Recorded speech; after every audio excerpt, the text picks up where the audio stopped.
Alright, Shalom Israel.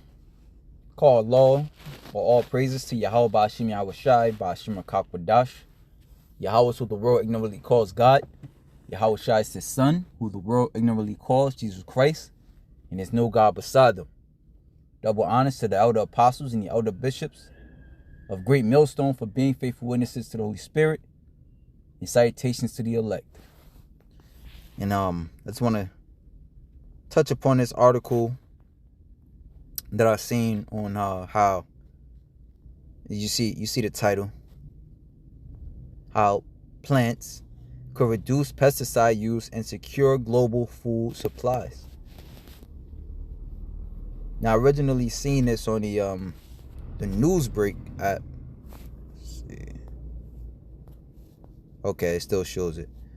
I originally seen this on the Newsbreak app, so I just decided to see who else was going into it, just to kind of cross my T's and dot my I's. But yeah, man, this devil is on his way to his NWO, which we going to let's look up something real quick.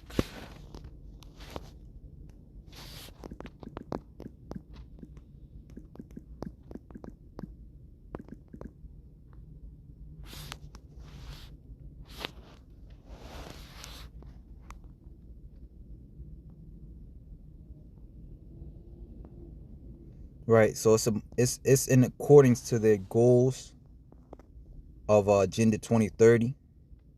This is food safety is a key component of the United Nations Sustainable Development Goals and the 2030 Agenda for Sustainable Development. Food safety is important because unsafe food can lead to a cycle and malnutrition, especially for children and the elderly and those who are sick. The World Health Organization says that food safety, nutrition, and food security are inextricably linked. And to meet the SDGs, countries need to use modern information technology to track food security and food systems.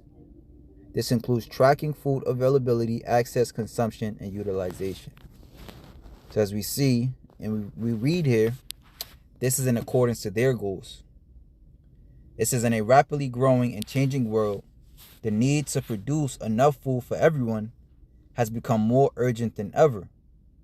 Pesticides have played a significant role in enabling large-scale farming, but they come with harmful side effects on both humans and wildlife, and pests are increasingly developing resistance to them. To address these challenges and pave the way for sustainable and resilient agriculture, a study published in Frontiers in Science explores the potential of induced resistance. This technique, similar to a vaccine for plants, activates a plant's immune system so it can respond more effectively to similar stresses in the future.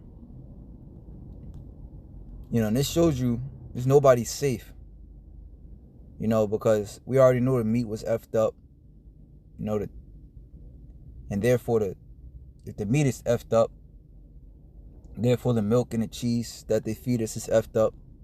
So you figure, I'll go to plant-based, but even that is being destroyed, right? Remember, the scriptures say, woe unto the earth, all right, for the devils come down into you having great wrath, knowing that he had but a short time. In 2030 is 6 years away? And the scriptures speak on how he writes grievousness as a law. Because here it is, you destroy the crops, like it was even back in 2020. Literally, farmers came out and was saying how the government wrote them, like, listen, if you don't destroy your crops, we'll pay you. But if you don't destroy your crops, we will destroy them for you. But now they're talking about food instability. So it's bullshit. All right? But the people will fall for a hook, line, and sinker. And it says, induce resistance though studied for decades, is only now beginning to gain traction as a method for crop protection. We argue in favor of a holistic approach to crop protection, which combines multiple strategies to deliver tailored solutions. Induced resistance sits in the heart of such an integrated approach, said lead author Bridget Machmani. Currently, most crops are protected by pesticides or are bred to have resistant genes. However, pests can out-evolve these solutions over time. Induced resistance, by contrast, strengthens a plant's natural defense, offering more sustainable, long-lasting protection that could target multiple pests and pathogens simultaneously. It's just how it works. Induced resistance comes in several forms, one of which includes plants releasing compounds that attract predators of harmful herbivores. The most well-known and studied form is defense priming.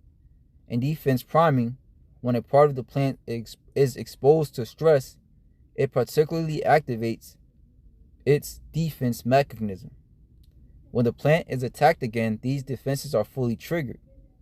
This form of resistance can be passed on to the next generation, potentially through epigenetic mechanism, offering a long-term benefit. Right? But what about what this is going to do for the wildlife that survives off of plants? This devil don't give a damn about that, though. Again, it's manufactured that he wants to destroy the natural and give you the unnatural. Right? Because the scriptures say he is as death. So anything right, where when you read in Genesis, the first chapter, how the Lord created certain things and he said that it is good, which that word good meaning the Hebrew word tawab, meaning pleasant, agreeable. Right? So when the Lord created things, he understood how it would affect life. You know? That's why he gave it to us. These are certain things you can eat. The things that chew the cud, you can eat that. The things that don't chew the cud and don't have cloven foot, you can't eat that. Right?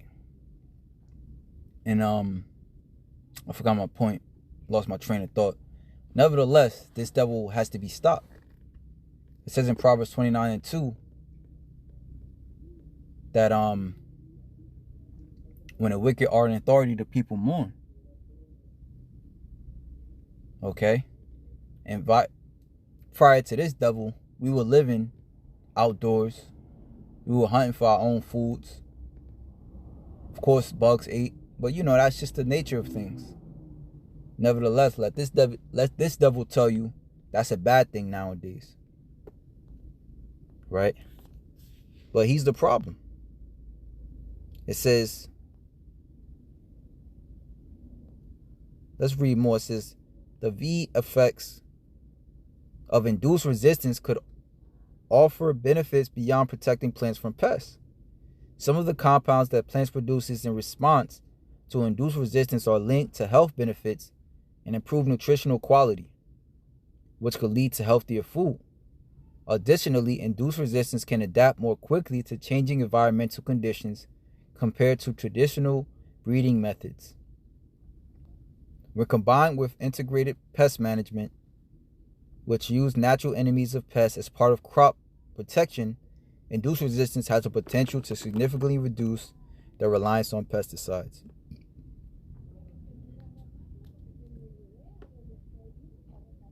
And whatever this devil's doing, you know it's going to somehow eventually get into the ground, which is going to destroy.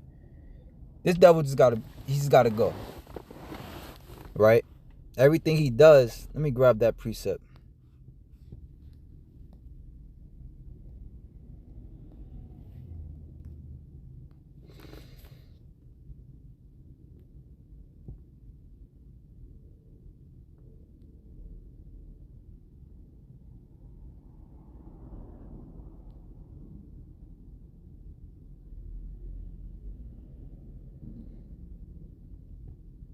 Habakkuk 2:4.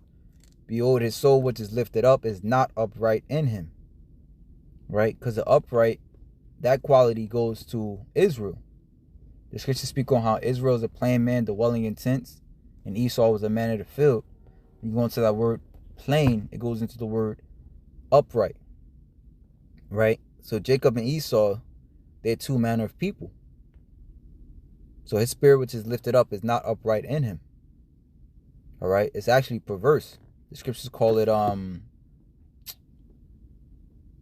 the scriptures call it perverse, which meaning crooked. So everything the Lord does, he as a death adder thinks it's wrong, and therefore puts his wicked spin on it. But the just shall live by his faith. All right, but the just will continue to live according to the ways of Yahweh Ba'ashem Yahushua. All right, and this is where the divide comes in. Yeah, also because he transgresseth by wine, he is a proud man, neither keepeth at home, who enlargeth his desire as hell, and is as death. As a matter of fact, the scriptures call him the border of wickedness. Right? He is as death. He takes something extraordinary. The scriptures call the Lord's work marvelous or extraordinary. All right, good, marvelous, extraordinary. But he calls it a problem, because he is a perverse man. I think that's the word the scriptures use.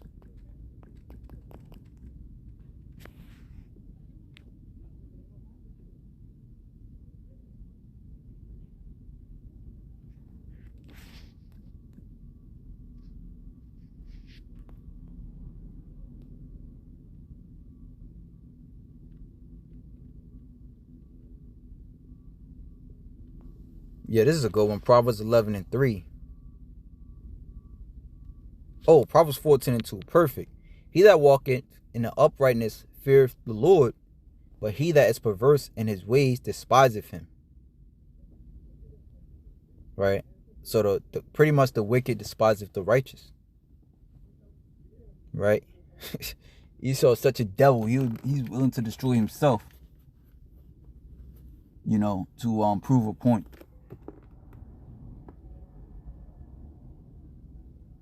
Let's see. Proverbs 11:3. The integrity of the upright shall guide them, but the perverseness of transgressors shall destroy them.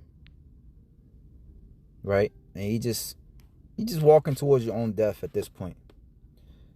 And the scriptures say, when this devil is taken down, even the trees shall rejoice. And we see why now.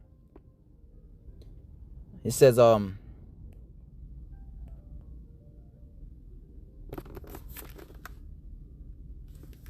shit.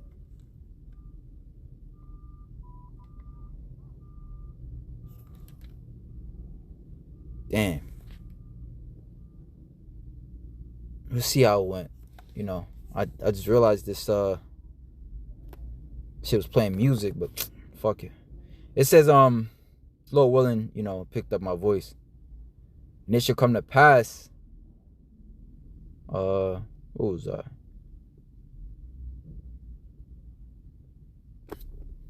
Isaiah 14:8.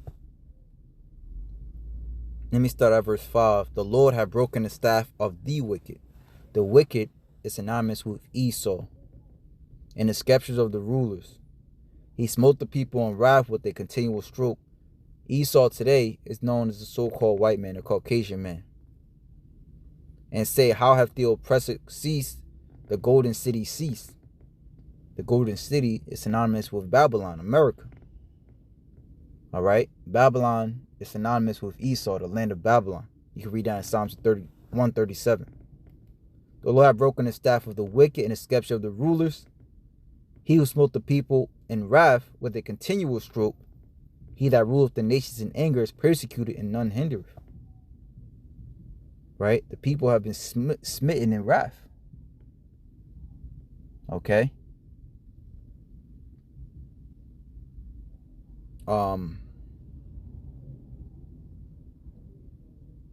It says, let me just jump straight to the point.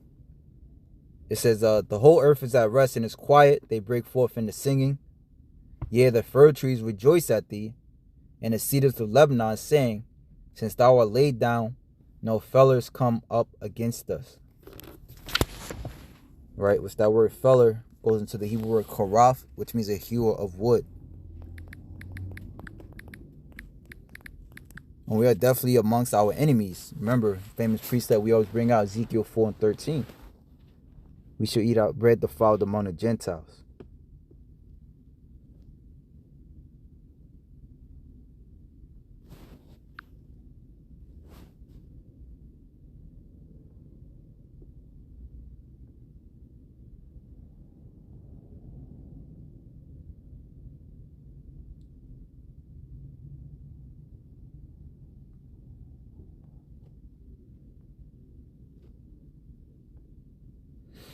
And we can't wait for the Lord to come back. Let me read this. This is beautiful. Psalms 96:8. Hey, it's about giving the Lord his name, his glory. Give unto Yahweh the glory due to his name. Bring an offering and come into his courts. O worship the Lord in the beauty of holiness. Fear before him all the earth. Say among the heathen that Yahweh reigneth. The world also shall be established, that it shall not be moved. He shall judge the people righteously. Right? And when the true rulers judge this earth, as it says in Sirach 10:4, we're going to follow the same footsteps. Now, we do say that we're going to put a foot in these heathens' asses. But even after a period of time, they'll be able to live again, like the scriptures say. Isaiah 14, meaning they'll be able to go back to their own land. All right? And as long as they do what they're supposed to do, we're not going to do extra bullshit like this devil does today. Right? Putting out pestilences and plagues and cloud seeding and all that extra shit. Now it says, he shall judge the people righteously. Let the heavens rejoice and let the earth be glad. Let the sea roar and the fullness thereof. Let the field be joyful and all that is therein. Then shall all the trees of the wood rejoice before Yahweh, for he cometh to judge the earth. He shall judge the world with righteousness and the people with his truth. And with that, shalom to the elect.